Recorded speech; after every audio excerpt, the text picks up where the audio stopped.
آپ ان کے لیے عملی نمونہ بن جائیے۔ حدیث کے اندر آپ نے فرمایا، سنن ابو داؤد کی روایت ہے، آپ نے فرمایا جب بچے 7 سال کے ہو تو انہیں نماز کو لے جاؤ، 10 سال کے ہو اور نماز کو نہ آئے تو سزا دو اور ان کے بستر الگ کر دو۔ 7 سال کے ہو تو نماز کو لے جائیے، 10 ایئرس تک نہ جائے تو پھر کیا تھوڑا مار سکتے آپ، یہ پہلو ہے، لیکن یہ بھی تربیت کا پہلو ہے، مار والا یاد رکھیے، بچے برا نہ مانے۔ آسلم نے تو آسلم بہت نرم اور شفیق اور رحیم تھے، لیکن بچوں کے معاملے میں تربیت کا جب معاملہ ہے تو تھوڑا بہت ہی سختیاں ضروری ہوتی ہے، یاد رکھیے، ٹھیک ہے۔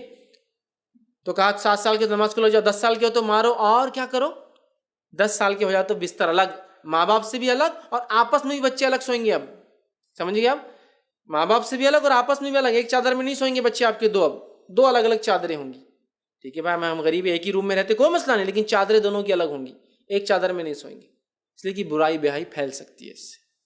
تو 7 سال کے تو نماز کو لے جاؤ، 10 ایئرس کے ہو جائے تو الگ کر دو، اور 10 ایئرس میں والدین سے بھی الگ سوئیں گے وہ، اور 10 ایئرس کے بعد آپس میں بھی الگ سوئیں گے وہ۔ ہو رہا یہ نظم ہمارے پاس، یہ تربیت کے مرحلے جو سختی کے، وہ تو ارے اتنا چھوٹا میرا بچہ بھی تو 12 سال کا ہے، میرے بغیر تو سو ہی نہیں سکتا، میرا پلو لے کے سوتا اپنے ساتھ وہ۔ اب وہ پلو لے کے سوئیں گا تو آپ کا شوہر کیسے سوئیں گا آپ کے ساتھ؟ جہاں سختیاں ہونا وہاں نہیں ہے، جہاں نہیں ہے وہاں سختیاں کر لی ہم نے، سمجھ رہے آپ؟